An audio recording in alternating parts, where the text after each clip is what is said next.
परम आदरणीय हम सबके प्रिय भारत के रक्षा मंत्री माननीय श्री राजनाथ सिंह जी, उनके साथ बैठे हुए भारतीय जनता पार्टी प्रदेश जम्मू कश्मीर के ऊर्जावान अध्यक्ष रविंद्र रैना जी, संसद में हमारे साथी वरिष्ठ नेता जुगल किशोर जी, जम्मू कश्मीर के मुख्य प्रवक्ता एडवोकेट सुनील सेठी जी, मेरे सामने बैठे हुए भारतीय जनता पार्टी के प्रमुख अधिकारीगण, नेतागण और सुरक्षा बलों के अधिकारीगण, मुझे लगता है कि हम सब जब माननीय राजनाथ जी को सुनने आए तो कोई बहुत औचित्य नहीं है बड़ी बात करने का, परंतु अब ये कह दिया गया है तो मैं तो केवल इतना कहूंगा कि अभिनंदन के साथ साथ मन में एक विचित्र आनंद का भी अनुभव होता है कि जिस प्रकार से राजनाथ सिंह जी के साथ हम सबका, विशेषकर जम्मू कश्मीर के कार्यकर्ताओं का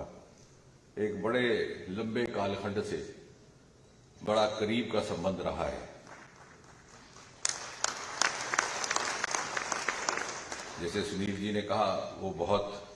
लंबा अनुभव लेकर के हमारे बीच आए थे, उत्तर प्रदेश से भी, केंद्र से भी,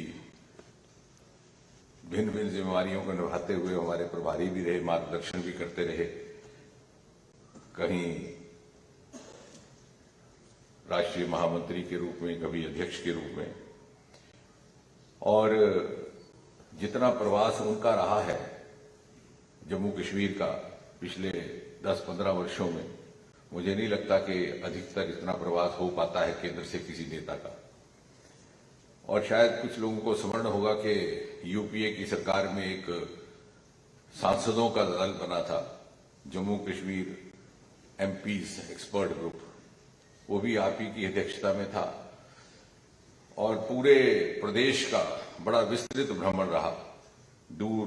डोडा तक, फिर लद्दाख तक, और हम में से कुछ एक कार्यकर्ताओं को उनके हमराह रह करके बहुत कुछ सीखने को भी मिला। फिर जब आप अध्यक्ष थे तो थोड़ा सा समय, परिस्थितियां इस प्रकार की थी, किश्तवाड़ का कांड हुआ, और मुझे भली भांति याद है कि आप प्रतिदिन उसकी रिपोर्टिंग स्वयं दिया करते थे टेलीफोन के माध्यम से, मोबाइल तो भी नए नए शुरू हुए थे।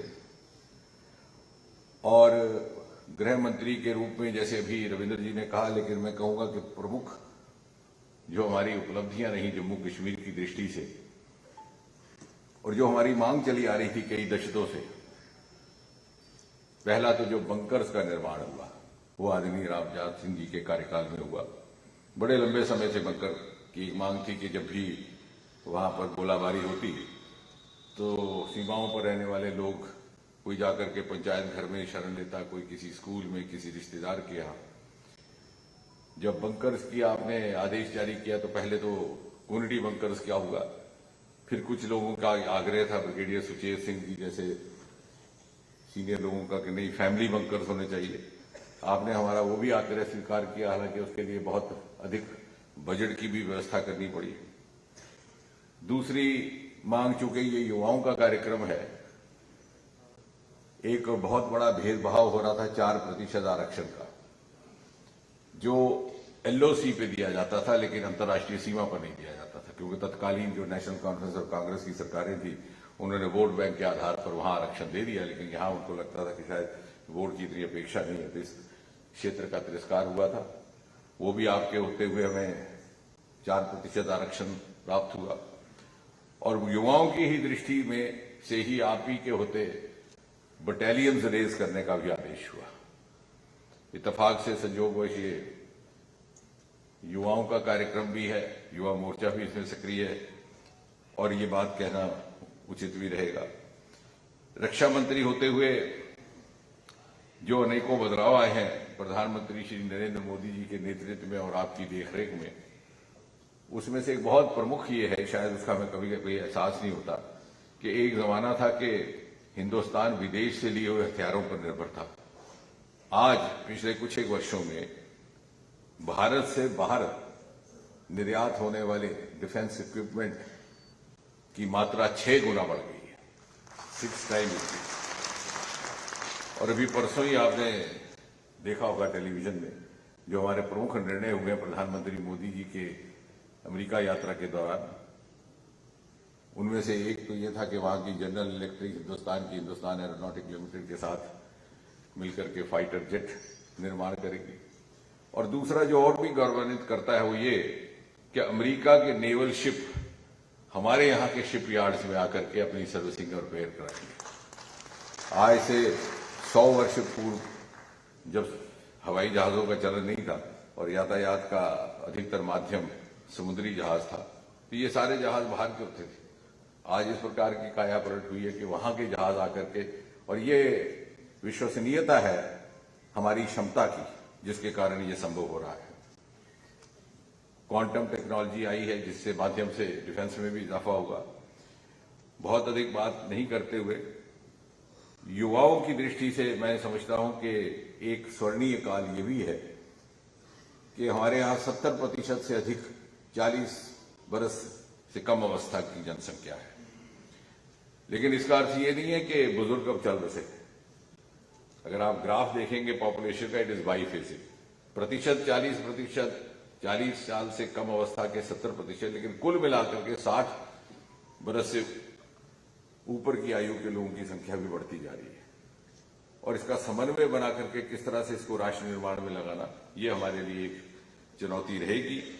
जम्मू कश्मीर का युवा सदा से बड़ा आकांक्षी रहा है, एस्पिरेशनल रहा है, और युवा मोर्चा के माध्यम से हम ये भी अपेक्षा करेंगे कि स्टार्टअप की जो मुहिम सारे देश भर में इस समय गति पकड़ चुकी है, उसको यहां पर भी थोड़ा सा प्रचलित किया जाए। माननीय राजनाथ जी को जानकर के खुशी होगी कि एग्रीटेक स्टार्टअप्स का एक नया आयाम जम्मू कश्मीर से ही जन्मा है। लेवेंडर कल्टीवेशन और अरोमा मिशन का आगाज भद्रवाह से हुआ था, जहां माननीय जी ने 2019 में एक जनसभा भी की थी। और इसलिए आने वाले समय में जो युवा आज इस समय 30-35 वर्ष की अवस्था में है, उनके पास परमात्मा का ये वरदान रहेगा कि भरपूर ऊर्जा और भरपूर क्षमता के साथ वो अगले 25 वर्ष सन 2047 के शताब्दी भारत के निर्माण में लगा पाए। और मुझे लगता है कि युवाओं की प्रेरणा की जब बात की जाती है तो उसके लिए भी माननीय राजनाथ सिंह जी से बेहतर कोई और उदाहरण नहीं रहा होगा कि युवावस्था से ही इन्होंने समाज और राजनीति में मान्यता प्राप्त की, एक से एक श्रेष्ठ जिम्मेवारियों पर है और उनको श्रेष्ठता से निभाया। हम सब आपको सुनने के लिए उत्सुक है माननीय जी। बहुत बहुत धन्यवाद।